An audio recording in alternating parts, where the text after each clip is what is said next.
So now we turn to our first session of the symposium. Chris Wells is the Enoch Crowder Professor at our law school. Professor Wells graduated from the University of Chicago Law School, where she was a member of the Law Review.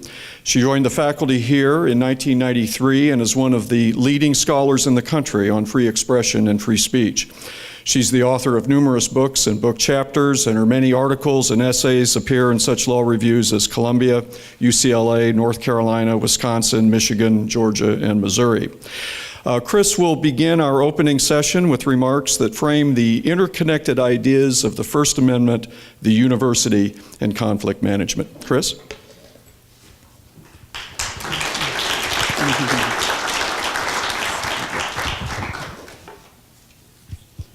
Thank you. I first just want to reiterate my thanks to the multitude of people that Professor Jerry thanked, and I won't list them because I'll forget someone. But I can attest to the fact that having done several of these symposia, the symposium is only as good as the people who help you create it, and this is one of the best run symposiums I've ever seen.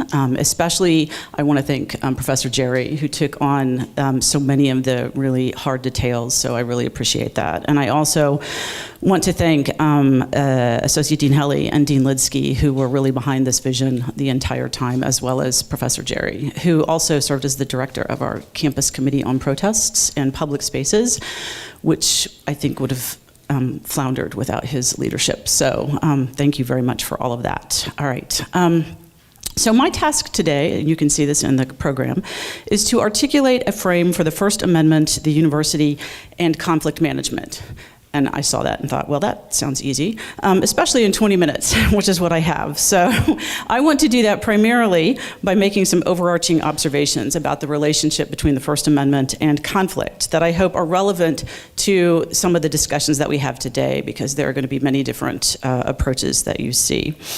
Right, so observation number one, and I don't think this one is terribly controversial, is that universities are awash in free speech conflicts, right? And if one defines conflict as being an experience of discord due to an obstruction or irritation by one or more other people, that is clearly true, right? Universities across the country have seen individuals or groups expressing themselves in ways that are or become at odds with other groups or individuals, or with the university itself. So, for example, groups of protesters clashing with one another, or protesters calling for universities to disinvite speakers, or members of the university community calling for the university to disinvite speakers, protesters heckling or shouting down speakers who have been invited, or protesters maybe occupying buildings as part of their message, which might disrupt the university mission in some way. Right, so those are classic speech conflicts, and they've been occurring everywhere across the country in the last 2 or 3 years. Acknowledging the existence of these conflicts then leads me to observation number 2, which is that we tend to review the resolution of these conflicts through a First Amendment lens. In other words, in such conflicts, we tend to ask questions such as, how does the First Amendment protect the speaker's rights in the midst of such conflicts? Or conversely, we tend to talk about how others are censoring the speaker. Right? Now, when the government attempts to regulate or suppress speech, that is university officials, for example, in the case of a public university, defaulting to such questions is perfectly understandable. The First Amendment expressly prohibits government officials at every level, national, state, municipal, and universities, if they are, again, public universities, from abridging free speech. So it is normal to discuss actions of government officials in the context of First Amendment protections, right? But we often default to a First Amendment lens in the context of speech conflicts between private individuals or groups, even when that lens does not really apply. For example, on many campuses, students and faculty have called for the disinvitation of speakers, essentially that may be sponsored by student groups or may be official university invitees. Now, unless acted upon by the university officials, the First Amendment is not really directly implicated in those statements or requests for disinvitation. Indeed, those requests or demands, in many cases, are a form of protected counterspeech, right? Nevertheless, we often have a worrying tendency to use a First Amendment frame in discussing those responses or those demands. We argue that they are an attempt at censorship or that they reflect intolerance that is somehow inconsistent with the First Amendment. So we often use the First Amendment as a framework for discussing people's responses to speech that they don't like, right? Again, this is not terribly surprising because the First Amendment holds a primacy of place. We tend to think of it as one of our most important rights. Right. So I think the acknowledgement of this observation then leads me to my final two observations. Right? Observation number 3, even in those instances where the First Amendment applies, it provides fewer obvious answers to these conflicts than we sometimes think in the university setting. Free speech doctrine has some clearly established rules that help to resolve some of the conflicts that I've referred to above. Time, place, and manner regulations, or permit requirements, for example, can guide officials in resolving some of the free speech conflicts on campus when you have protesters who clash or when you have situations where protesters want to engage in actions in certain places that might be disruptive, right? But universities are very complicated places. They consist of various spaces, for example, open spaces, Carnahan Quad, the Speaker's Circle, right? Buildings with offices and common spaces such as auditoriums and cafeterias, classrooms and dorms and living spaces, right? So they're very different places on a university. They also have various daily activities that range from classes, intramural activities on what we have our intramural fields called Stankowski Field, university-sponsored events, and then student-sponsored events. So students can invite speakers, universities can sponsor speakers. All of these things affect the kinds of rules that you craft. So rules that may be appropriate to speech in one space, for example, an open green space on Carnahan Quad or Speaker's Circle, may not be appropriate in another space. For example, the effect of student speech toward each other in a dorm, right, a living space. So those of us who were on MU's committee for speech in public places learned this one very quickly as we tried to craft rules for the multitude of spaces regarding the university. Right? So universities themselves are very complicated.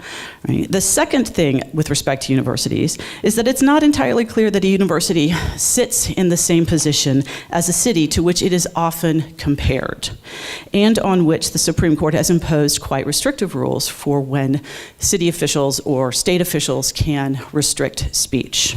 Right? A university's purpose is primarily pedagogical, and that's different from a city or state's purpose. So we have to ask ourselves the extent to which that pedagogical purpose affects the role that a university has in regulating speech. I'm greatly looking forward to hearing Professor Post's thoughtful comments on this. This is an area in which he has done a great deal of work, and I think he will have many thoughtful things to say. Right? Observation number 4. Right? Our focus on the First Amendment as the ultimate arbiter of these speech conflicts is at times, if not frequently, unhelpful and distracting. And this, I think, is a more controversial statement than some of the others. Speech conflicts are not abstract disputes between sets of ideas, Justice Holmes' famous rhetoric about the marketplace of ideas notwithstanding. Right? Our ideas and words represent underlying conflicts between real people. The speech we use may exacerbate conflict, it may cause conflict, and if we're lucky, it may help us to resolve conflict. But the words that we use have actual effects on real people, right? So defaulting to the First Amendment as a defense in response to another speaker, for example, by arguing that it is your right to say this incredibly offensive thing that you've just said, is often unhelpful. Right? I assure you it's your right. You are looking at a woman who wrote an amicus brief on behalf of the Westboro Baptist Church in the Supreme Court. I wholeheartedly believe in the First Amendment's protection of offensive speech. But to say that it is your right is not the same thing as saying that you should do something in a certain circumstance. So responding to criticism of one's speech with a statement that it's my right can too often short-circuit important conversations that we should be having. Right? Saying that it's my right can escalate a conflict because people may respond to you with anger. It can avoid conflict because it shuts down the conversation altogether. And this is where I think conflict resolution experts are skilled in helping people engage in what is going to be a long and enduring conflict about important differences in values and important differences in views on people's identities, because so many of the conflicts that we're having are about values and identities, right? So I'm especially excited that we have conflict resolution experts on our panels, and I'm especially excited that we can talk about this in the context of actual conflicts that have taken place on campus, and that we can hear people's narratives, and that we will have people who've had to deal with these issues and can talk about their practical concerns and what they have found helpful and not helpful in terms of responding. So welcome everyone. I hope you enjoy what I consider to be a very exciting and cutting-edge conversation. I'm greatly looking forward to it, and I hope everyone enjoys it as much as I know I'm going to.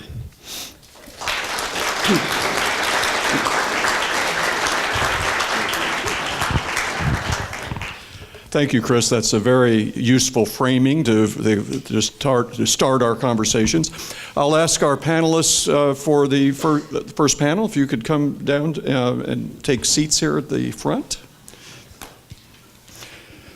Okay, we continue to frame the issues in this opening session by considering the narratives of 3 campuses where conflict over First Amendment values was intense, was widely covered in the national media, and was the subject of vigorous contemporaneous scrutiny and ex post assessment.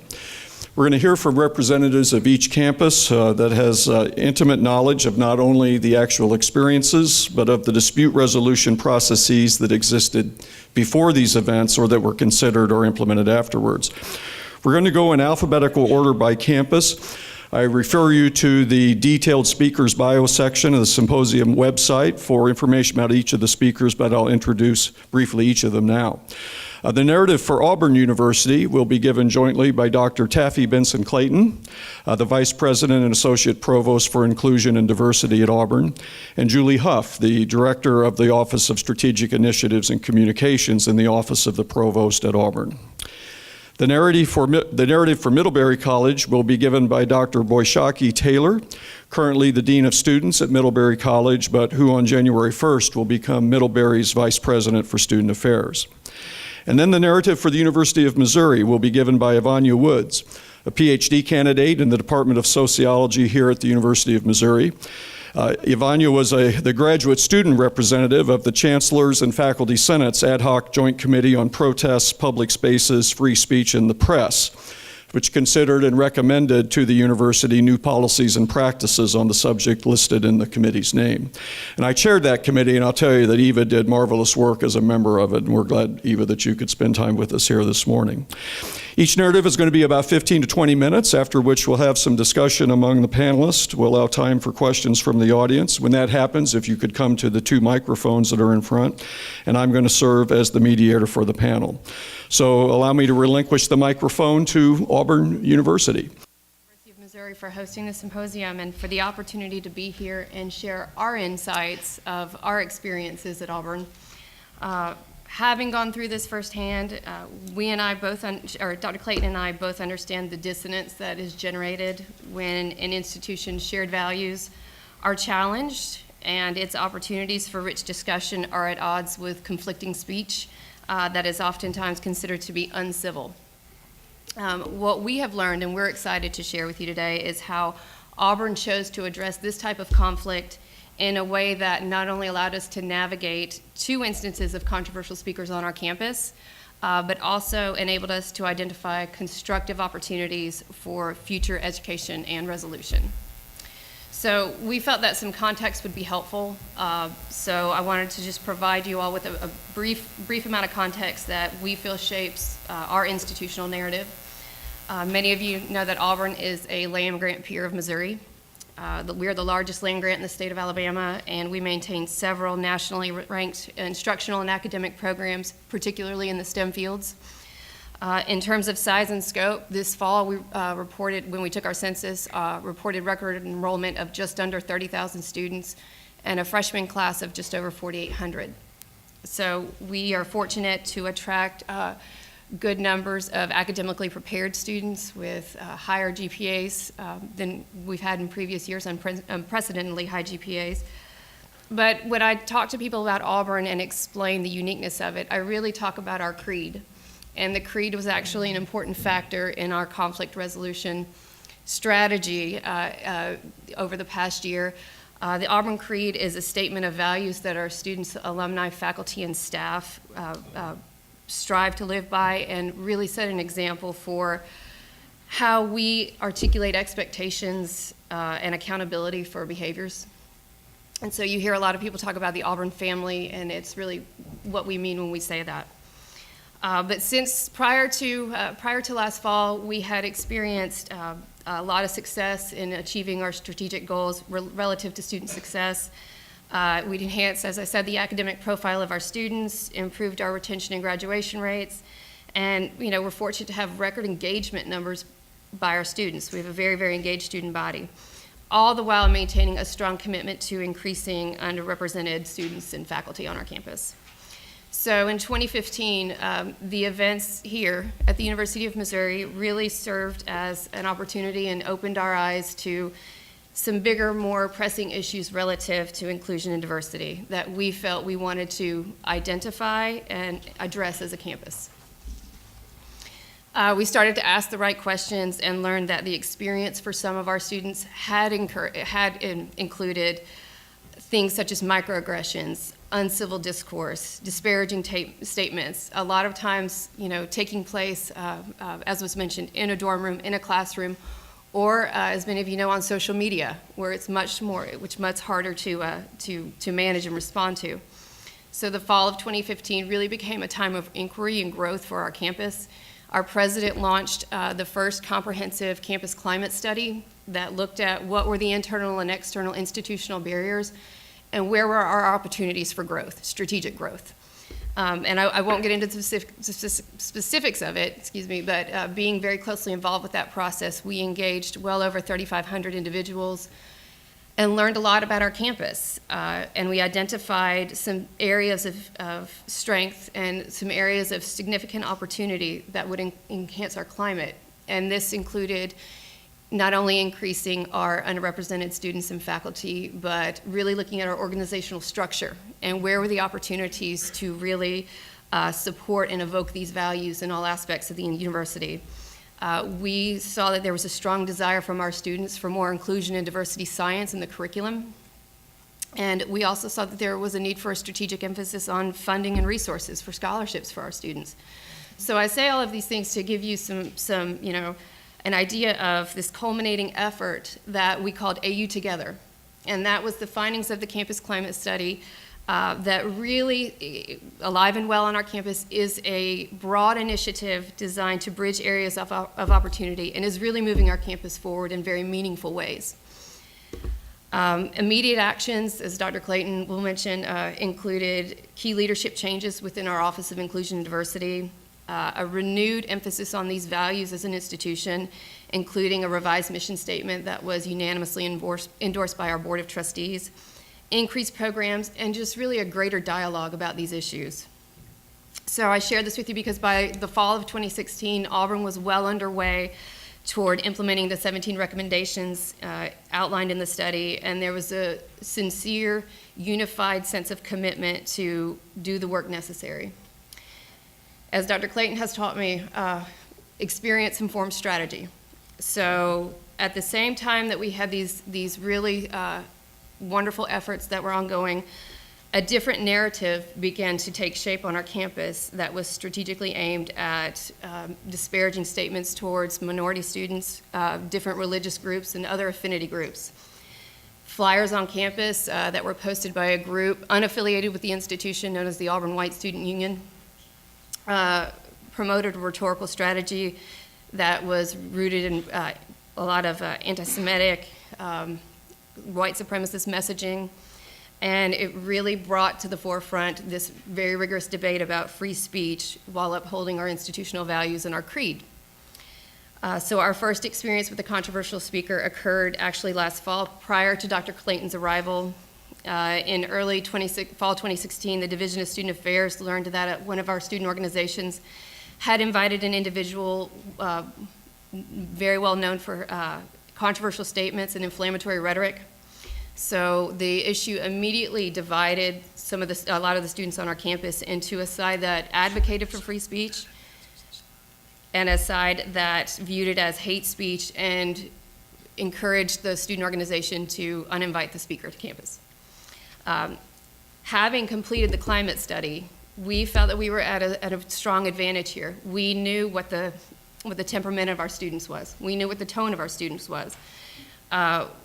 What we were able to do was very quickly devise a strategy that pulled together the Provost's Office, the Division of Student Affairs, Campus Safety and Security, and we crafted a strategy that articulated our commitment to free speech, promoted our campus as one that embraced civil discourse, but also echoed the educational virtues of respect and inclusion. So we maintained a close dialogue with our students and our leaders and issued a statement that was consistent with these values. But we also assessed the public and political environment in which this was occurring. As you all know, last fall was a very unique presidential election season. That we knew that there was increased potential for protest. And so, people's perception of risk is often a determinant of how they behave. So we considered the possibility of this. And our strategy then focused on safety. And the safety of our students became our first and foremost, our biggest priority. We allowed the speaker to come, or the speaker was allowed to come to campus, demonstrating that we exercised our institution as a marketplace of ideas, upholding free speech, but prioritized student safety. We hosted the speaker in a location that was manageable from a safety and security standpoint, and it really enabled us to develop a very constructive relationship with our local law enforcement. And this experience provided Auburn with a organizational frame of reference for handling controversial speakers that was appropriate given the circumstances. The biggest advantage for us was that it prepared our campus culturally for how to manage this type of conflict, and we gained an institutional practice that let us know critical points of decision making. And it started, most importantly, it started a dialogue, right? And I'll let Dr. Clayton talk a little bit about what that dialogue looked like and when she arrived on our campus. So sure, thank you, Julie. I want to talk about this experience through a sort of professional point of entry narrative that also is going to share some components of a management matrix that we were able to collectively design as a result of our reflection back on the kinds of things we engaged in this process. So I began my tenure at Auburn now about 10 months ago as the vice president and associate provost.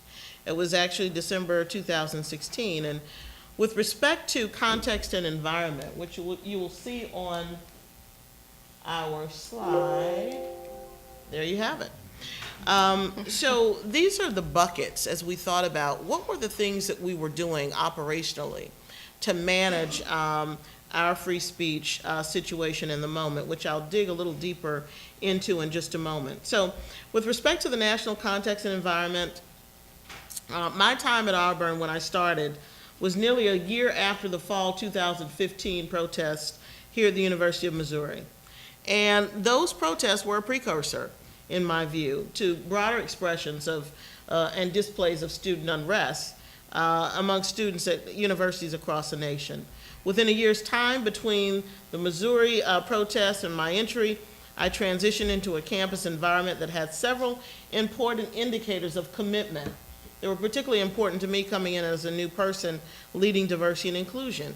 There had been, as you've heard from Ms. Huff, a climate assessment that had yielded 17 recommendations for action around key areas in D&I that were readily actionable opportunities. It's a gift for someone coming in as a new CDO. And then there was the university's Board of Trustees had reaffirmed its commitment to diversity and inclusion with a new reaffirmation statement that was unanimously approved. The office was renamed. So all of these kinds of things giving indication to a level of commitment. And of course, the profile and the portfolio of this work was elevated to a vice presidency.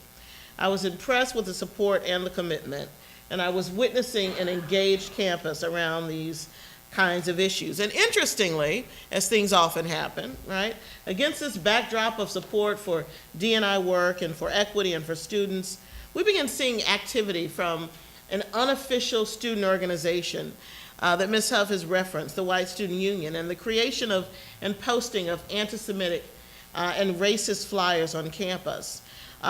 In social media presence, and communication, and though perhaps not in this way meant intentionally, there was this emergence of the White Student Union activity that became more noticeable on our campus as we began learning more about the details of and the identity and intention of a speaker who had been able to secure one of our campus facilities without identifying himself, and the reservation was made by a student who was actually not a member of our student community. So the confluence of the White Student Movement activity, White Student Union activity, and then the evolving details about the campus visit from the speaker really created a climate of concern, as you might imagine, among our students, faculty, administrators, and staff.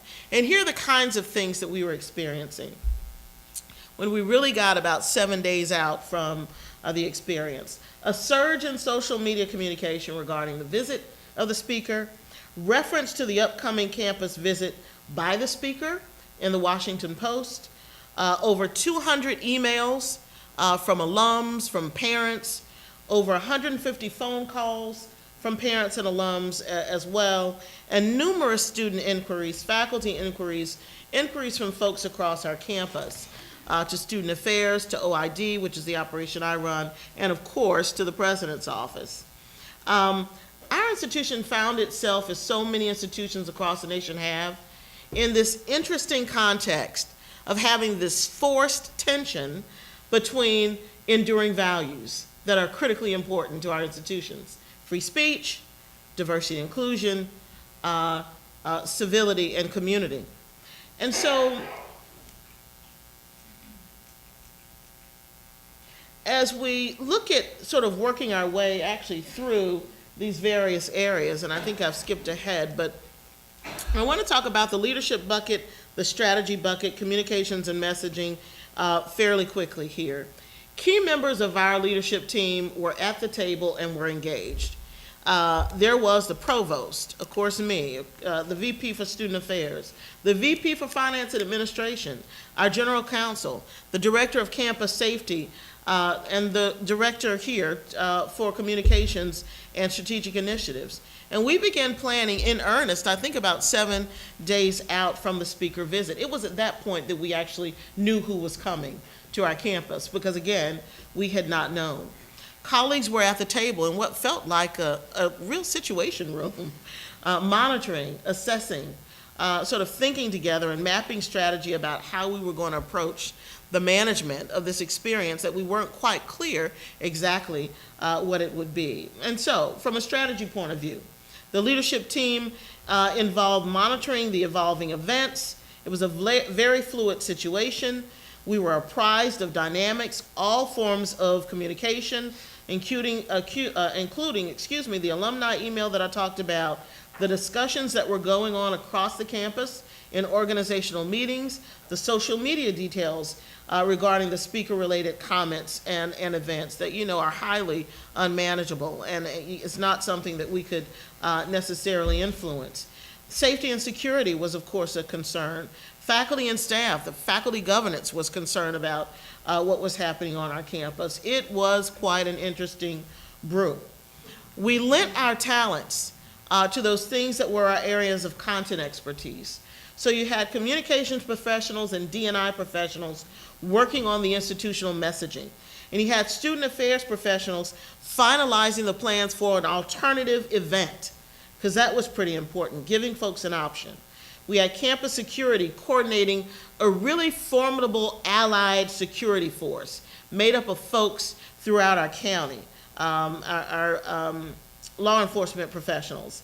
And student affairs and diversity and inclusion professionals, honestly, monitoring and doing the care and nurturing and feeding that was so necessary for our students at that time.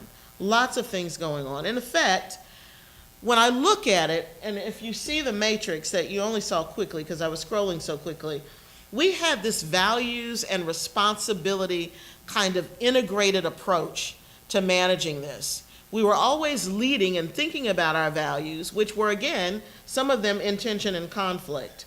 But that's what led us through the situation. In terms of communications and messaging, you'll see on the next few slides that it evolved. As we received more information, our messaging shifted. And you find us going from a message that's pretty straightforward, as I think you see behind me, right? It's a message of denunciation, upholding free speech, challenging objectionable speech with more speech, right? We hear that a lot.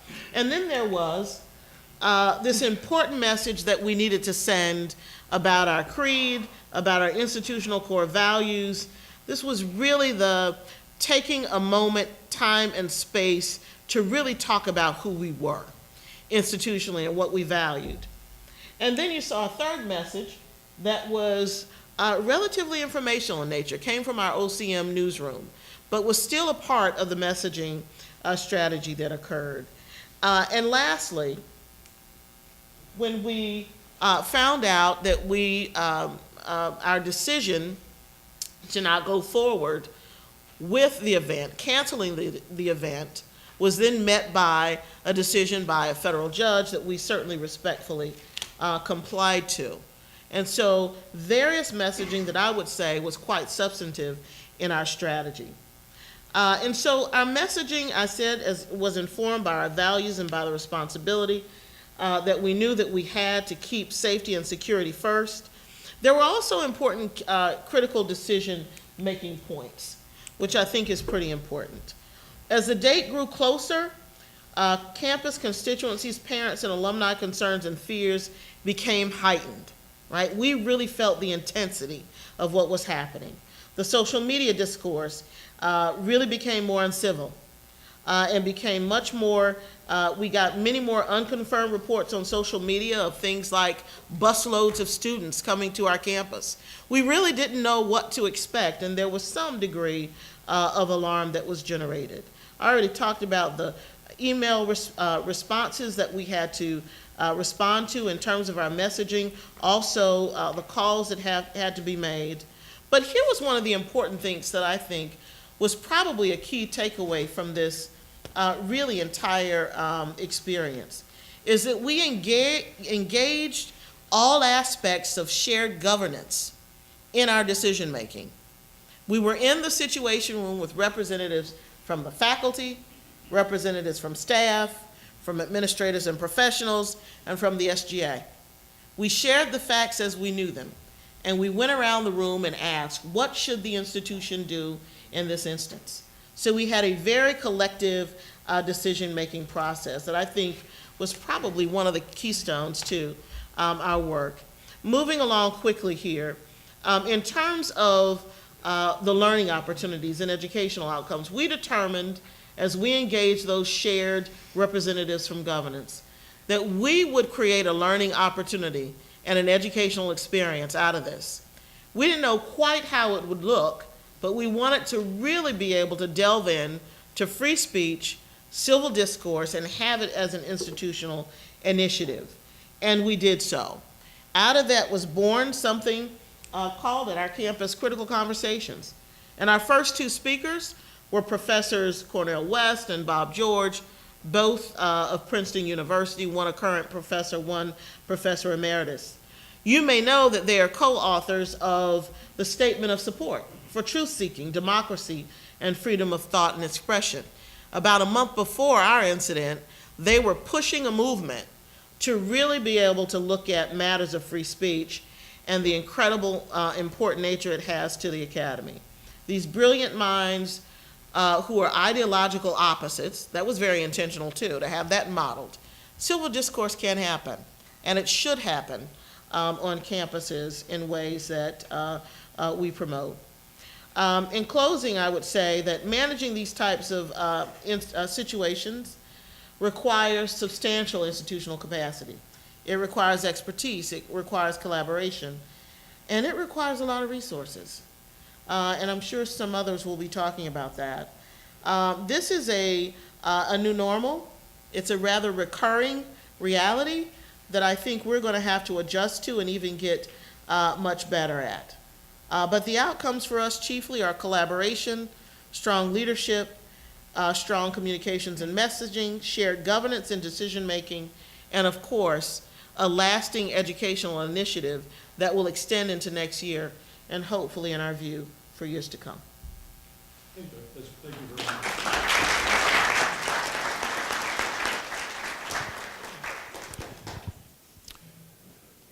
We'll turn to Middlebury College now. Good morning, everyone, and thank you again for giving me this opportunity to be with you today. So I'm going to talk about what happened in Middlebury College on March 2nd. For those of you who might not be familiar, we are a small private liberal arts school in Vermont, in Middlebury, Vermont. The institution actually is bigger than the college. We have our graduate program, Middlebury Institute of International Relations in Monterey, so we are bi-coastal. We also have language programs that happens over the summer on the Vermont campus, as well as on Mills College campus in California, where we offer master's as well as doctorate programs. We have 34 schools abroad, as well as the Breadloaf School of English, which has campus both in Vermont, New Mexico, and in Oxford, England. So we are really a unique third category where we are not just a college, but we are also not an university. The Vermont campus has 2542 students. Over 60% of our students do some kind of study away program. And I say that to emphasize that our students do go out of the small rural setting where we are, and it's beautiful. It truly is beautiful. I am relatively new. I just finished my second year in Middlebury, Vermont. So with that in mind, what happened earlier this year is around between second and third week, so sort of like the middle of second week in February, the Office of the President received an invitation from a student group, American Enterprise Institute. They are a conservative think tank based out of Washington, D.C., which has student clubs all across the country, and we have one in Middlebury. So the AEI leadership, student leadership, invited the president to give opening remarks to a speaker they have invited. The speaker's name is Dr. Charles Murray, who's an AEI scholar. So he actually works for AEI in DC. This wasn't Dr. Murray's first visit to Middlebury. He was on campus back in 2007 also. AEI Club had invited Dr. Murray to talk about his 2012 book, Coming Apart, which explored the roots of class division in white America. Dr. Murray, as many of you might know, co-authored the controversial book that came out in 1994 called The Bell Curve, which linked race to IQ and has long been the focus of controversy and has been scrutinized and criticized for some of the argument he presented with his co-author in that book. So this is the backdrop against which many of our students, staff, and faculty and local community members came to view this particular event. I'm going to show a very brief clip of what happened.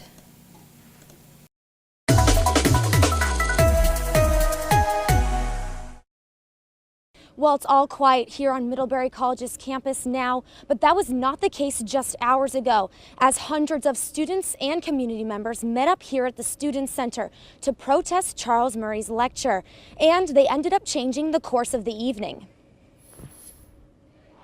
Author Charles Murray speaking on the Middlebury College campus was a shock for some.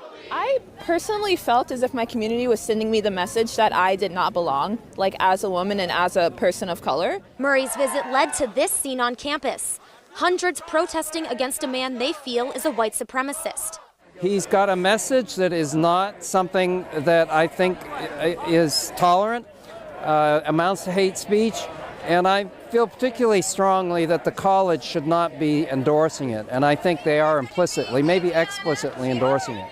Murray took to the stage intending to give a lecture. I had thought, But instead, the students who filled this auditorium stood on their feet, turned their backs to Charles Murray, and started a chant that lasted over 15 minutes. Murray was invited to campus by a student group, the American Enterprise Institution Club. The invite was not an endorsement of Murray's beliefs by the club, but a chance to learn more in today's heated political climate. I really think his work Coming Apart is incredibly important for understanding Donald Trump and understanding the forces at play that brought that movement together. And as a Republican, I don't understand this movement enough. Personally, I'm feeling disappointed. Bill Berger is the school's vice president of communications. They were prepared for this scene, moving Murray to a private room to finish his lecture on a live stream. We respect the right of students to express themselves and to protest. He says it's clear a group of students were committed to stopping the event. What we have now is something more akin to a mob. Now, he says this is one of the most controversial things he's seen on campus in many years. And the administration was recording the whole live stream. So if you want to check that out, they say they'll have it on their website tomorrow. Now live in Middlebury, Abby Isaacs, NBC 5 News. So that sort of gives you an overview of what happened inside of the auditorium that evening. The student protest continued for almost 45 minutes.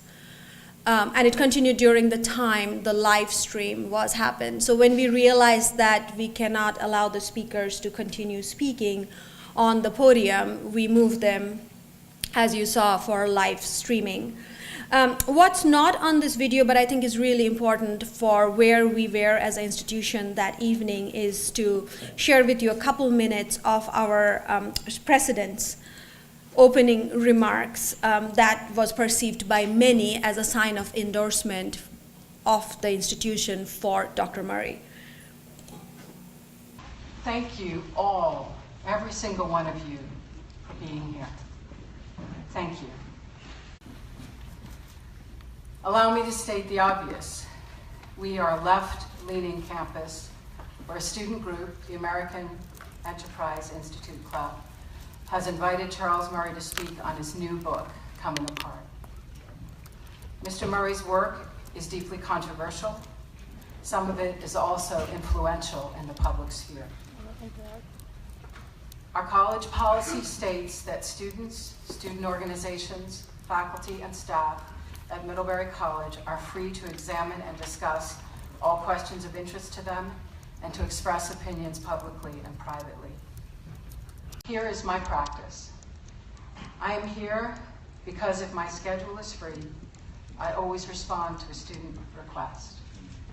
Several members of our community have also asked me to be here. I have been invited to a counter session to this event in the works, and I will also be there.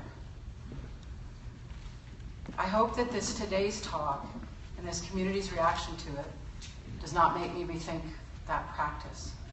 I would regret it terribly if my presence here today, which is an expression of support I give to all students who are genuinely seeking to engage in a very tough public sphere, is read to be something which it is not, an endorsement of Mr. Murray's research and writings.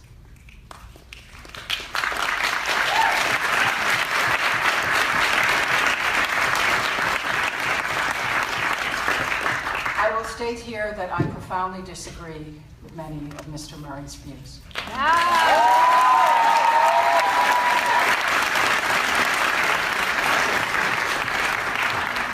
I will also say this, and it is deeply important. Middlebury is committed to unlocking the potential and brilliance of every student, no matter their race, their class, their sexual orientation, their religious orientation, their disabled status, or any other demographic marker.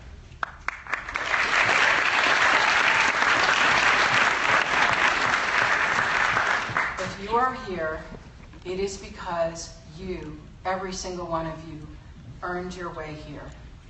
You belong, every single one of you. This is a value we are committed to. In a few days, we will host another controversial speaker from an entirely different perspective, Edward Snowden.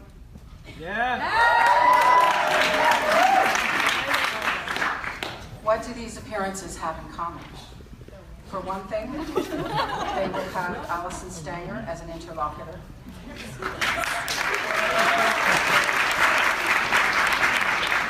And for her commitment to open debate, we are grateful.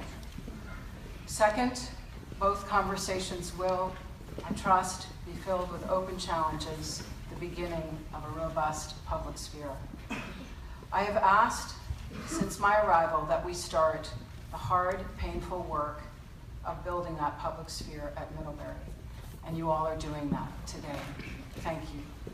And the hard work of doing what so many voices in this room are asking us to do today, that is considering who is left out and who is included in that very definition. So I'll stop there. You know, if you do Charles Murray Middlebury, this video was posted by Will DeGravio, who has a YouTube challenge. He's a really amazing student, an aspiring journalist, managing editor of the college newspaper. He also wrote an article that was published in New York Times the following week, where he actually had quite a bit of the clips and comments from this video. So if you're ever interested, that's where you can find the full video. So the reason why I showed President Patton's speech is because that also sets the background that since 2015, since her arrival, we have been in a national climate where this conversation has been very critical and ongoing. And she also made it very clear that as a campus, we are about creating a robust public sphere, as well as about inclusion, where we need to make an effort to show that everybody belongs, that those are not dichotomies, that those are not at odds with each other. And as you also saw from the videos, till as she was speaking, it was going pretty well. We did not have a whole lot of time to prepare. Also, because we have such a strong sense of community and civility in general, we thought, yes, there's disagreement, but we didn't expect to the scale that it was going to rise at the end of that evening. The last time, in 2007, when Charles Murray came to Middlebury, my understanding was that maybe 30 people showed up. So AEI Club had reserved an auditorium that Monday. So he came on a Thursday, March 2nd. The Monday, faculty, staff, and student met, and we heard that they were organizing a protest and that a lot of people from community were interested in coming, even people from Burlington, which is the nearest big town, about an hour away from our campus. We decided to move the venue to a larger auditorium and made it only for Middlebury community, i.e. that everybody needs to show an ID to get into that event. So those were the two things we did. We are, again, like I said, a small campus. We don't have college police. We do have public safety, but it is a very small team. So we did what we usually do when we have a big concert or event, is we hire a local agency called Green Mountain Concert Service to provide additional people to serve as ushers. They're not trained security folks or, has any background in sort of managing risks or campus agitation. So those were the things we did for the event. Dr. Murray was not allowed to speak, and even the live stream was disrupted. When they were leaving the campus, and when I say they, Professor Allison Stanger, who was going to be sort of the moderator and was going to debate Charles Murray, Dr. Murray, after the event, was escorting him out from the building into the car of our Vice President for Communication, who was in the first clip, Bill Berger. They were surrounded by a big group of people, some students, but a lot of people from outside. Some also wearing black ski masks, so it was really hard to identify. We later understand that most possibly local anarchist group came from outside.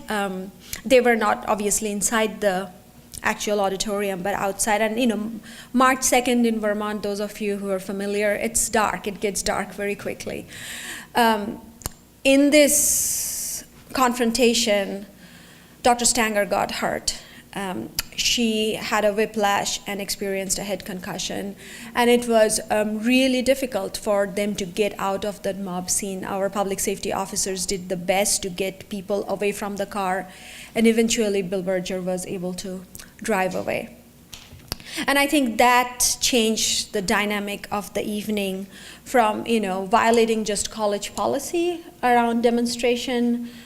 And I'm not saying that that was not serious enough to not allow a speaker to speak, but it took on a whole different meaning for us when Dr. Stanger suffered that concussion and was injured in the process. The college immediately asked independent investigators to give us an account of what happened. These investigators were hired by us, but were not members or not employed by the college. We wanted the investigation to be neutral. They reviewed photographic and video evidence like the one you saw, interviewed a number of eyewitnesses, gathered statements and accounts. Their work provided the basis for disciplinary proceedings under the college's long-established community-based judicial procedures. The college charged a number of students with violating policies that prohibit disruptive behavior at community events and that call on students to respect the dignity, freedom, and rights of others, and forbids violence or the use of physical force. Those students who took an especially prominent role in this particular event received what we call college discipline, which places a letter in their permanent file noting their infractions. Because students often must disclose such information and applications to graduate school and employers, students considered this a very serious penalty with potentially long-term consequences. For its part, Middlebury Police Department investigated the events outside the hall and found no evidence to support criminal charges. So the rest of our spring following March 2nd was really spent on providing resolution to this disciplinary conduct. We had over 65 students going through the conduct process and receiving some form of sanctions at the end of the spring semester.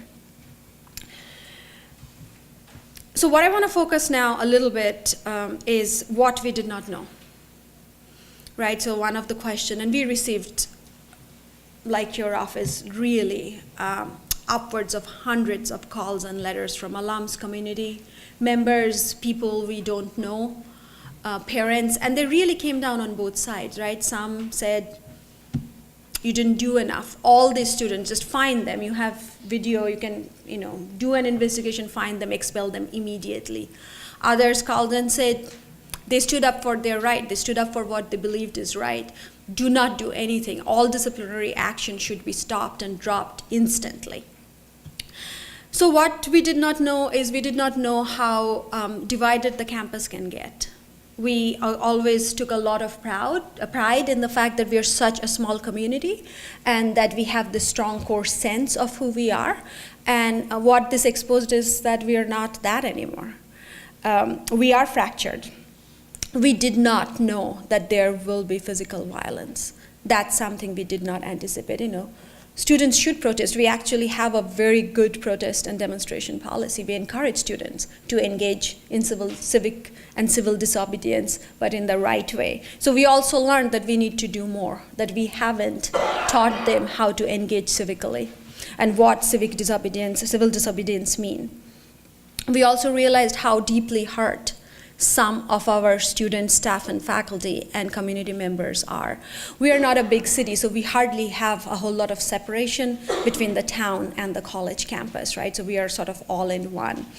And we, for the first time, realized how deeply hurt many of them were and how frustrated they were that the college administration and many of us who they perceive as people with authority and power were not listening to them, not listening enough. So those were some of the lessons, and we also learned that we are not prepared. If a situation like this happens, which we are now realizing is the new normal, we are not prepared. So what have we done since then? What have we learned? Well, if you ask me personally, I think we're still learning. I know March 2nd is 7 months ago, but I would say we are really right now learning and reflecting on what and how do we go from here and how do we grow from the experience. What we have learned is that we have to do a lot of work in a small campus to build trust, and that we have to find a way to respect diversity of opinions. Yes, we are a left-leaning campus, as the president said in her opening statement, but we have to learn to respect diversity of opinions and live with it. That's part of that's one of the values of a liberal arts education. What we have learned is that free speech and inclusion have been pitched as opposing ideas, but they're really like rights and responsibility, and we need both. We cannot say, oh, there's going to be free speech, but no inclusion, or we are an inclusive community, that means we shut down any speakers. The college administration, we have made it very clear to the entire campus and community that committed speech, reasoned speech, courageous speech, speech countering other speech, these are essential to higher education and to sound democratic politics. It is simply not acceptable to shut down speakers and interfere with the rights of others to hear them, learn from them, and challenge them. We also acknowledge that only when we are able to listen to each other across many differences will we begin to discover for our own times what we are still capable of loving in common. And as we were going through this process, Charlottesville, the very unfortunate events of Charlottesville happened earlier, especially at the beginning of the next semester. So that was really hard for us to go into the summer with sort of what happened in March and then come back to campus for fall semester with what happened in Charlottesville. So we have done, we had to put some interim protocol in place. So we actually have interim protocol where now we are asking all student organizations, faculty and staff, whoever wants to bring a speaker to campus, to put in the request 3 weeks ahead of time so that we can be better prepared. In the past, we never had to have this. Students could put in request, just a week ago, as we saw in March. Now we are doing that. We are reviewing every speaker to make sure that we are ready. Vermont is a really small state. We talked to our Middlebury Police Department, and what we realized is that if, going with Auburn's example, if students or anybody decide to bring a speaker like Richard Spencer, as we saw with University of Florida, we just don't have the infrastructure in place to support such an event. We have maybe 200 police officers in the entire state of Vermont.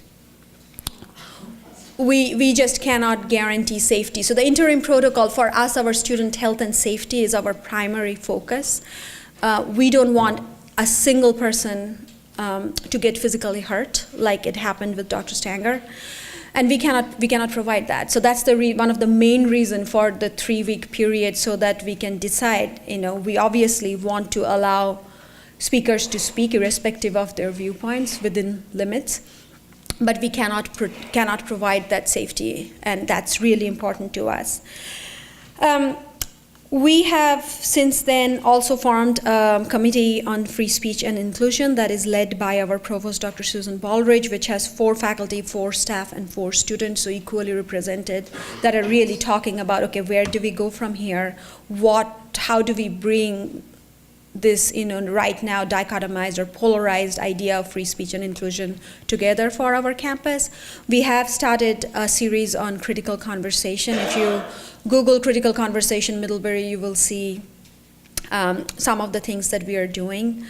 Last night, actually, we had Jim Grimsley, who wrote the book. He's a faculty member at Emory, who wrote the book, How I Shed My Skin, about growing up in the 60s in Jones County, North Carolina, and sort of learning about his own, what he describes as about his own racist beliefs and the system he was growing up in. And what we had last night on campus is Jim Grimsley came to campus with 3 of his classmates from 1969 from his high school, 3 African American women, Donnie, Fernanda, and Rose, and they had a conversation about what it meant to come together during those times in North Carolina. Last week we had Bernie Frank and John Sununu come and talk about economics during the Trump era. Again, 2 very different political viewpoints. So that's what the Critical Conversation series is now working at, very similar to what you all did on your campus as well. And then in December, we are bringing in 2 trainers to have 40 campus members, again staff, faculty, and student, get trained on how to do restorative practice. So we decided not to do restorative justice, but look at the restorative practice model. So this group of 40 individuals who will do this 3-day training on campus over December 18th, 19th, and 20th will then decide how do we implement restorative practice on campus starting in January. So those are some of the few things that we are doing right now. At the same time, because our president only started 2 years ago, we also finalized our new strategic plan. And I'm going to end my portion with just letting you know what our new vision statement, so we have a mission statement and we have a vision statement, what our vision currently is. And it is, our vision is to create a world with a robust and inclusive public sphere where ethical citizens work across intellectual, geographical, and cultural borders. So as an institution, we stay committed to what institutions should do, is create an inclusive, robust public sphere, including everyone. Thank you.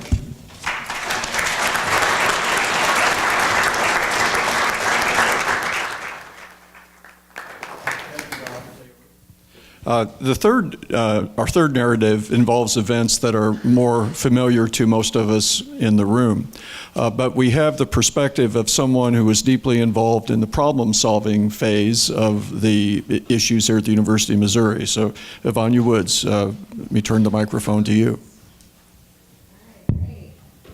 Hopefully everyone's awake, alert. It's very early for me, so bear with me. I'm still trying to wake up. All right. So, as you were told earlier, I'm a doctoral candidate in sociology here in Missouri, at the University of Missouri. And so the fact that I made it onto this ad hoc committee for me was like, I understood why when I got on it, but then I didn't understand why when I was in the room, and I'll explain why. Okay. So I am, by profession, an organizer, an activist, an organizer.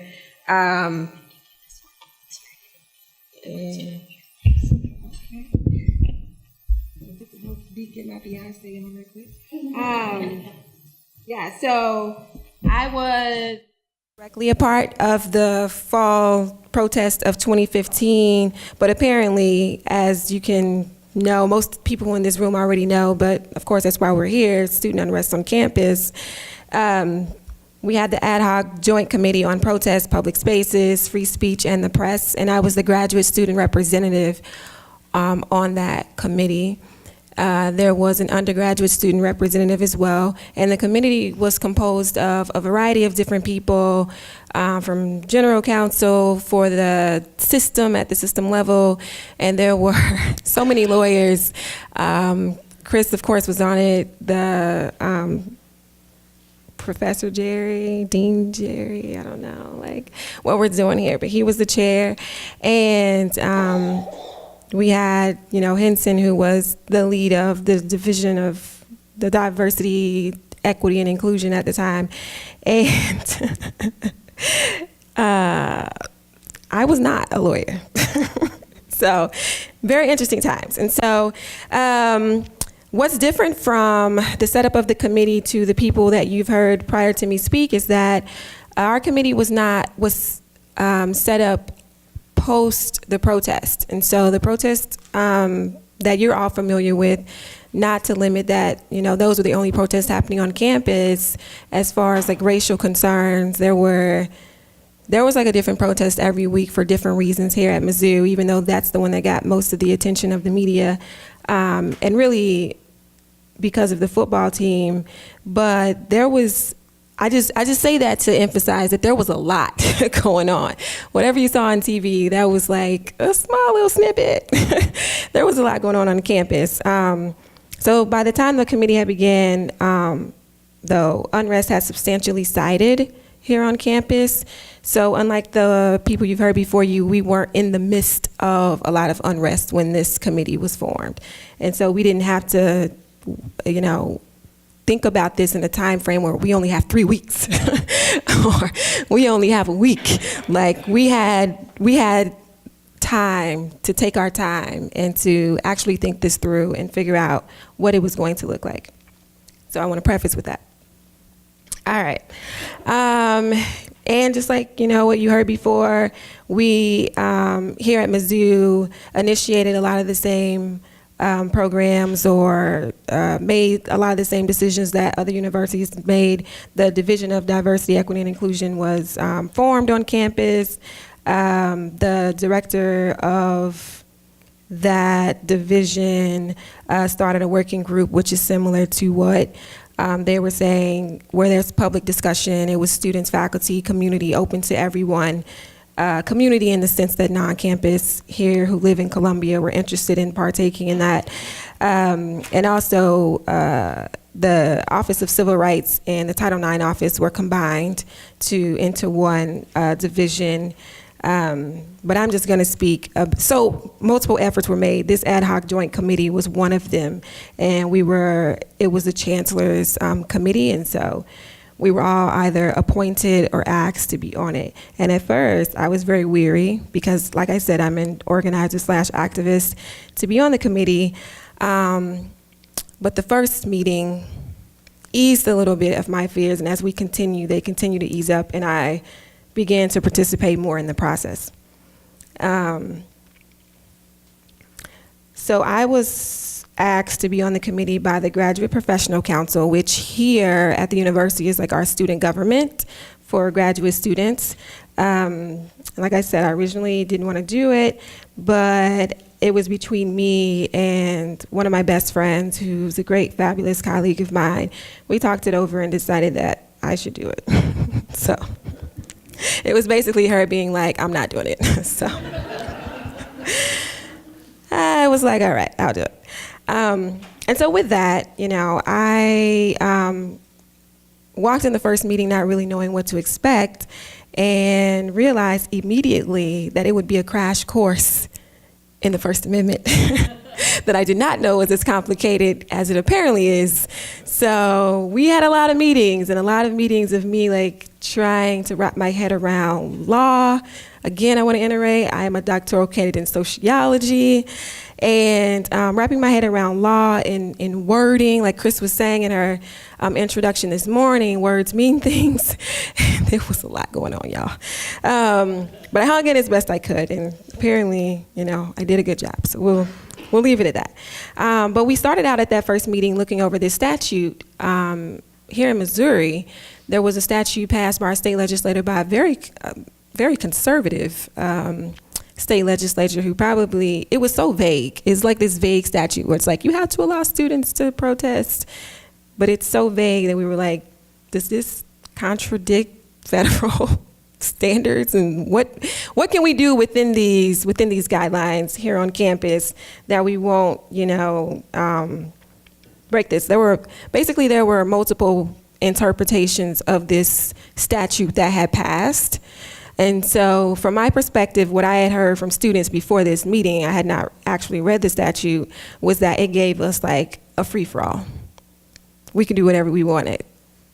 And then I got in this meeting and all the lawyers around the table were like, no, you cannot do whatever you want. So that was like, I was like, I got to take this back to the team then, because they're telling people wrong, and I don't want people, to get in trouble thinking that we have like this free-for-all based on this statute. And so that was my rude awakening, that I was in for something very big, very huge. And okay, so we started there, and it was also explained in this meeting as far as what we were there to do, and it was described as we were there to set guidelines for everyone, right? Not just students or faculty, but I got the gist that it was mainly for administrators and people who had to make decisions to know what they should or shouldn't do. Because just like at your universities, how y'all were not prepared, we were also not prepared. And I got to hear a lot of stories I won't repeat here on how unprepared we were, because I want us to look good. I want us to look really good. All right. But we were not prepared. And a lot of it was, off the cuff, looking to different people for leadership and not knowing, what could feasibly be done, what could be done without infringing on people's rights. There was just a lot going on, and a lot of dissension happened amongst administrators and faculty and students because no one was really clear on what should be happening. And so I was like, oh, setting guidelines. Still a little weary. Still sounded like we were trying to restrict students' ability to protest. But as the work continued, I could see that it was really about setting guidelines for everyone, right? And so the work that we did, it had phases of generating ideas for the statement. We decided that we wanted to do a statement. That committee was free to decide what we wanted it to look like, which was really, really freeing for us and allowed us to talk about a lot of things around the First Amendment, around what was already established here at the university as far as guidelines for protests. These aren't the first protests that have happened on the university's campus, but it is the first time that people were like, what do we even do about this? And what I learned, maybe some of the other people already knew as a part of being on this committee, is that we already had a lot of these guidelines established prior to. Through the history of the university, there was actually law students did a big protest back in the 80s, so a lot of these guidelines were already set from that protest that happened then. And what we mainly had to do was go through and compile all of those guidelines that were previously set and that were established and written and had been passed and had been reviewed by general counsel in previous years, but they were in different parts, like different manuals, different, like the business manual. They were over here in this manual. They were in this and that. And so what our document actually did, we didn't create anything new as far as I'm concerned. What we did was compile them all in one document and then, make the wording a little bit more clear.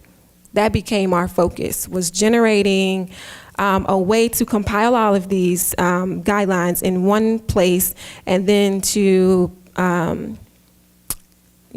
designate so that people would know who to report to and who to designate their concerns to, who to approach with their varying concerns.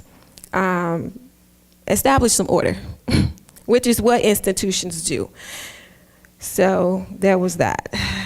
Y'all are laughing, but it's what institutions do. They like bureaucracy and order, and that's what we that's what we did. That's what we were there to do. So basically we were outlining, issues that had arisen and coming up with ways to structurally address them, without creating new rules. So it became about compiling all the information in one place so that administrators and students could easily assess protocols for various situations. So we basically created a comprehensive source for people to address institutional concerns, or so that people would know within what lines they could operate under. So for that, that was an extensive process. It took many months, many meetings. We had to do subcommittees, and people branched off, and it was a lot, y'all. It was so many revisions and readings. I'll probably never forget. I'll be dreaming about it when I'm 80. Oh, paragraph 3, page.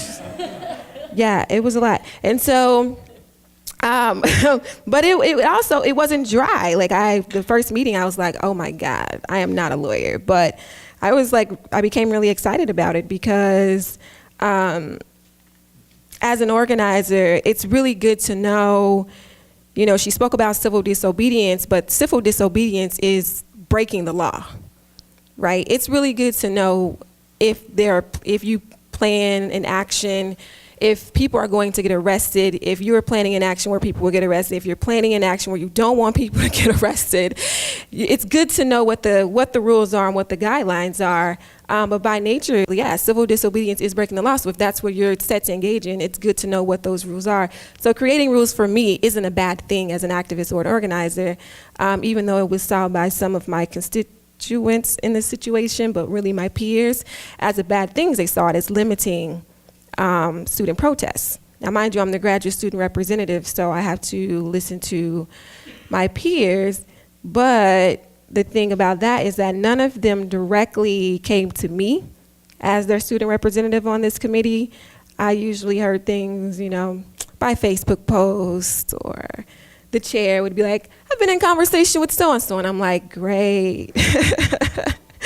Fun times. But a lot of their concerns were because they thought that this was limiting student protest, which is a reasonable concern, because whenever there are protests, whenever there is resistance, there is always a backlash to that resistance in every movement. And I teach movements, I study movements, but so it would, I can see how that interpretation could happen where you would think that. But the key, or the most vital part of this process, was that we held public forums, a lot of public forums, and not just for students, but for faculty and staff as well. Made the documents public, made sure that we got ample feedback. So I think we finished in May 2016. We didn't like officially wrap this thing up until like May 2017. That whole year of getting feedback from students, from faculty, having public forums, making sure that people's concerns are addressed, and it was also open to the community as well within that feedback. And that was, to me, the most vital part of it, so that everyone could feel like they were heard and understand exactly what was happening, have a chance to read over the document, and speak with people from the committee, including mainly Professor Jerry. And that is not usually how Mizzou does things. So for me, that was very telling that we were not, you know, this private secret committee trying to, you know, screw people over, in a sense. And let's see. So while I was on the committee, I can say that it was a learning experience that allowed me to see all of the different divisions on campus come together from varying perspectives, so that we could consider an issue from all of those perspectives and get immediate input. Although most questions that arose required extensive research. And they were, like, there were people on the committee who were studying maps, who were studying, going back. General counsel at the system level would be like, okay, I gotta go back and check this. I gotta go back and check this. And like the First Amendment, like Chris and Sandy, they were looking over cases and documents. Like, it was an extensive process. This wasn't something that we just sat in a room on a couple of occasions and came up with. It was a very extensive process. And the other thing that we did too, we started from the beginning, and it was as guides throughout the process, was look at what other universities were doing. Like, we didn't start from scratch. We didn't try to reinvent the wheel necessarily. We looked at what worked at other schools, what we liked from those universities, what we wanted to keep, and we used those as guidelines and structures. So even though this was an enormous task that took numerous meetings and over a year to complete, I was very happy to be a part of the process and get to see how the university could actually do something at this big of a level and include and be inclusive in that process. Because normally, if we have student reps, the power dynamics can play out in very interesting ways, where students can be on for visual components and not really be involved in the process, and this was not one of those occasions.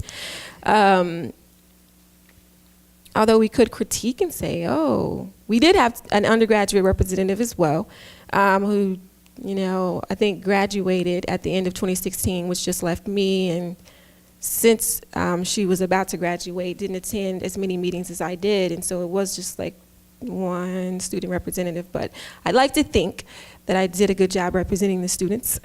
So that is me wrapping this up. Thank y'all.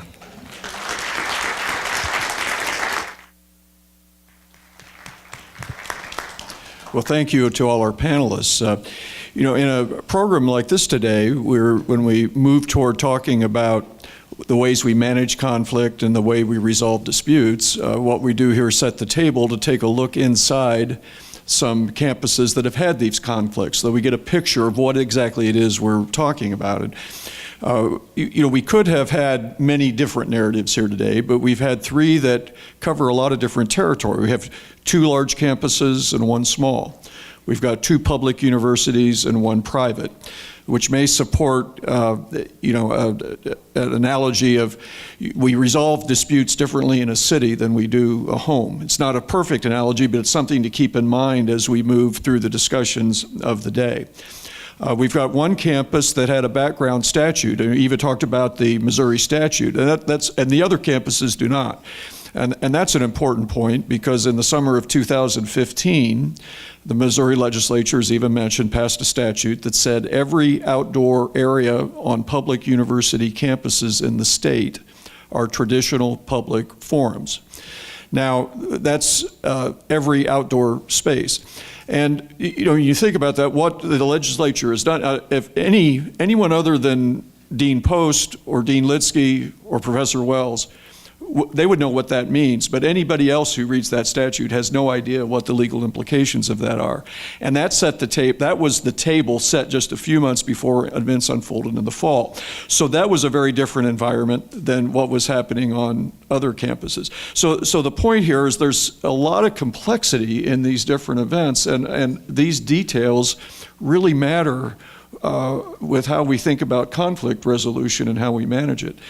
Now, as we kind of dig into some of these details, and what we're trying to do is get a feel for them, I would like to ask the panelists about one point that came up. I noticed, you know, Dr. Taylor, you mentioned that there were 10 years apart between the visits of Dr. Murray.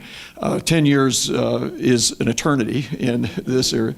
But at Auburn, Dr. Clayton and Julie, you had Milo Yiannopoulos appear on campus not too long before Spencer did. And that was kind of a non-event. And then a few months later, Spencer is there, and it is an event. So does that shed any light on how we ought to think about these issues, and what we can learn from your disparate experiences there about conflict management? Sure. I think it tells us that that there can be inconsistency in context. And you know, one of the differences, I think, with the Milo event, which I was not there for, but you had an institution that had really had some time for critical reflection, had done its climate assessment process, had engaged and galvanized the campus community around these issues of diversity and inclusion, had the board engaged, you know, making this recommitment and affirmation statement to diversity and inclusion, and then had a vice president for diversity and inclusion hired and in on the campus. That in of itself is a different tone-setting reality than what had happened previously. And so I think those aspects of context are really important. I also think that there were aspects along the way. I would say, you know, having things happen as they did, there was greater expectation, right? And maybe even a feeling for greater capacity and content expertise to really engage these types of matters, with probably not the expectation that we would have another one so soon. You know, so I think that was an important point. I also think, from what I know, and I know Ms. Huff here will correct me if I'm wrong, that there was likely, because of that different context, this more mature landscape in terms of capacity around doing the diversity work, there were very active external stakeholders who engaged around this. So not only did we have faculty, students, staff, administrators, and others who were having questions and inquiries about what was exactly happening, because again, this was unfolding in real time. We weren't quite sure about some aspects of the details, learned late about the identity of the individual. But we had folks calling, these 200 emails and these phone calls that were fielded. In the case of the email, save one, all of the information we were getting from alums were like, please don't allow this to happen on our campus. We are really proud of the way the institution is focusing on these matters of civility and diversity and community and inclusion. And we think this would take us backwards, paraphrasing. And so, yes, no two situations are alike. Context matters in terms of having built capacity and a very visible entree, right, of a CDO into the context. And because of that, perhaps, there was a lot more engagement, not only internally but externally, with stakeholders who really had opinions about what should happen. And when we decided to really not only look at all of that, but engage all the segments of governance in the decision-making process in ways that did not happen the first time, I think it gave us a different sort of end result as well in terms of process and of sort of the critical decision-making that occurred. Audience, be thinking about your questions, but I'm going to ask a couple more, but be thinking about them and come to the mics. One of the points, Dr. Clayton, you're making is about the importance of preparation and the importance of engagement. And, Eva, you mentioned some of that, as you remember, when we were looking at the processes, we looked at the policies of about 50 different universities, and we learned that in the 80s and 90s, a number of universities anticipated the possible questions about public space usage and did a hard look at that point at their policies. But University of Missouri even says we weren't prepared. We had not done that on our campus. So one of the messages there is that anticipation, forward-looking, and thinking about where we want to be on the issues of this sort, which ties into another question. I mean, one of the themes in all of your narratives in thinking about what we do now involves one of the most frequently mentioned options for all universities on a going forward basis is better education of students, faculty, and staff about free speech and free expression and the content of the First Amendment. In thinking about a structure of how disputes are resolved, this would be considered the information sharing part of a dispute resolution process. So given the fact that we've had some of those efforts on our campuses, are there any metrics or is there any reason to think that these have made a difference? So we are hoping we will be able to share some data next year. I hope everyone can hear me. So we are starting the restorative practice training, and the way the restorative practice works, as many of you know, is bringing circles together. And we are hoping that, now that we have 3 weeks of time before, or we'll know 3 weeks ahead, that if there is any speaker or speakers or a panel happening that can be deemed controversial, we will be able to have those circle conversation and understand where the community is coming from and how best to manage it and respond to it without basically saying, oh, we cannot have a speaker on campus. I think with Charles Murray, and going back to the earlier question, I think for our campus, the November election had a very powerful impact. It is Bernie Sanders' state, so there is definitely a political bias there. And I think it's very safe to say Vermont was not happy with the election results at large.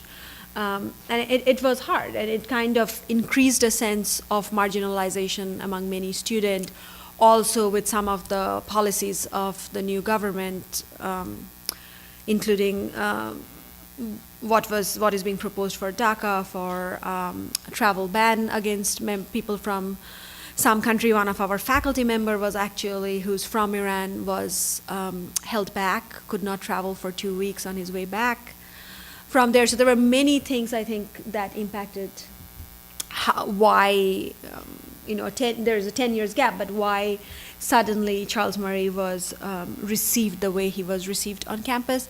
But going back to, I think we will have a good matrix, but like I said, we are still learning. But that's one thing we are really hoping to do concrete, in a very concrete way, and see if that changes the dynamics of how we bring speakers. I was just going to add, in addition to the multitude of programs that Dr. Clayton's unit is initiating and has undertaken, we administered a climate survey that we plan to administer in subsequent years. And so, 2016 is our baseline, and so we hope to plan to see a lot of improvement across a multitude of metrics, including sense of belonging to the institution, sense of value, understanding of values, and feeling of institutional support. Some of our speakers and other panels have thoughts on these too, so I'd invite any of you to join in this part of the conversation. Sometimes it's difficult to know exactly what difference the education is making, but it's that we can't have a conversation unless we start with some baseline, and that's certainly an important part of our moving forward efforts. Dr. Taylor, you mentioned Charlottesville, and of course, on August 11th, there were protests on the University of Virginia campus, and then on August 12th, that spilled over into the city of Charlottesville itself, and the enormous tragedy of a white nationalist driving his car into a group of protesters and killing Heather Heyer. The enormity of that suggests that when we have these discussions, that maybe they divide into pre-Charlottesville and post-Charlottesville. I guess I would ask that with respect to your narratives, do you view your campus's narrative differently today than you did before August 12th? So we were doing this work just based on what happened on our campus when Charles Murray came and one of our faculty members was injured. I think the sense of urgency definitely heightened after hearing about what happened in Charlottesville. And then, I think you mentioned this, Dr. Clayton, that this is the new normal. Since then, we have heard other campuses experiencing very challenging situation, and the outcome hasn't been as tragic as it has been in Charlottesville, but we have come very close. So I don't know necessarily if it's just Charlottesville, but I think it's definitely a different point or transition in history. The amount of expense both University of California, Berkeley, and University of Florida just reported. I don't know if that's another marker of what kind of risk management expenses are we talking about. So for us, I don't think we have shifted significantly. The violence that came even following Charles Murray obviously raised our awareness and things we are putting in place. We were working on an interim protocol and creating a baseline, like I said, anyway going into summer, but definitely increased the sense of urgency with Charlottesville. And there are real questions about, it's been written about whether or not these resource requirements are sustainable. It is a very difficult strategy to sustain paying what now Berkeley has over $2 million to prepare for these kinds of things over time, and of course the 600,000 plus the University of Florida utilized, and so there's a lot to think about with respect to this. Eva, do you have a sense that in the student body that what happened at the University of Virginia and Charlottesville has penetrated the way students think about these issues?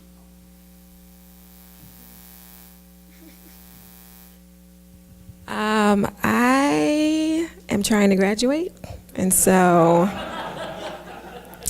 no, seriously, I was really involved in, very involved as a graduate student here on campus, but I'm trying to graduate in May, so I really haven't been that involved this year or engaged in conversations, and so I don't really know.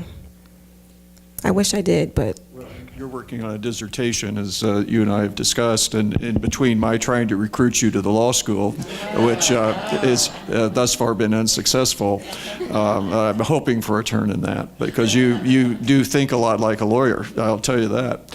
But I have, I think Charlottesville is something of a watershed moment in this. And, I've read some of the writings of Dean Post on this issue which were written before Charlottesville, and I'll just say I'm interested in how that event has affected perhaps some of the ways you frame some of the issues that we'll be talking about in the keynote. Professor Jerry, I would add, when we had Professors West and Professor George with us, Dr. West was actually in a prayer vigil in Charlottesville during the event. So it became this incredible moment of sort of personal sharing around his connection to the work and the actual experience as a part of our kickoff initial conversation. So there's no doubt that many are talking about these incidents, these things that are playing out in ways that suggest post-Charlottesville. It was an incredible moment for this nation and certainly for higher ed as well. We have several vice presidents for student affairs in the room, and I'll just, even though I haven't been at any of those tables recently, I would hypothesize that these issues are a part of your agenda at every one of your meetings, or most of them, every one of them, and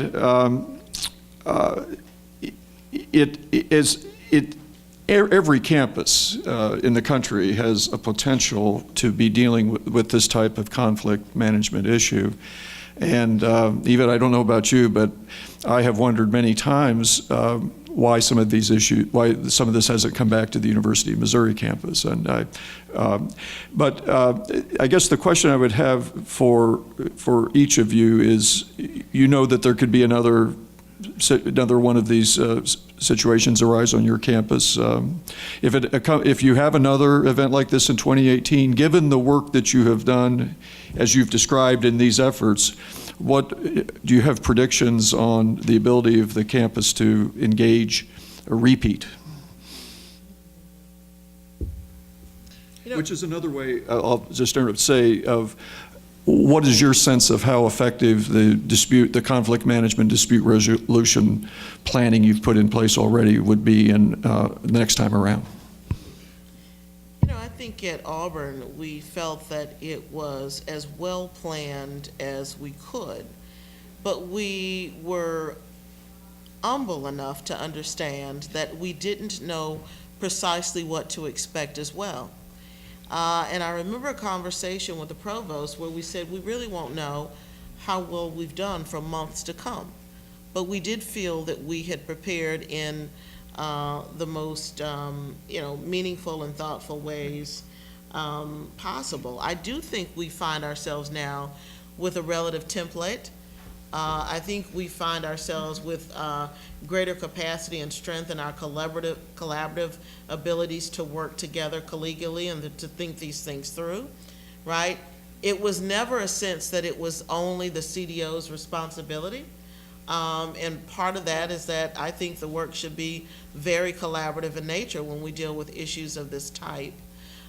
So I would say a pretty decent template, still a very fresh sense of the experience itself, and hopefully a greater degree of even comfort and collectedness around this being. I think we have to settle into the new normal in ways that we just develop the skills and equip ourselves to be able to manage effectively and continue, I think, to drive the issue with our campus communities that the expectation that students should come to a university and engage with people who have perspectives different from their own is absolutely essential to the academy, and that there is a way to equip students to engage in civil discourse.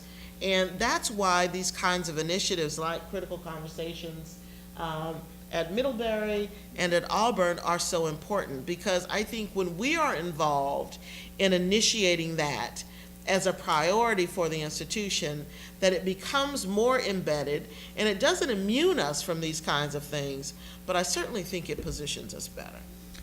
And of course, our hope at the Center for the Study of Dispute Resolution is that today's conversation fits in that type of forward thinking.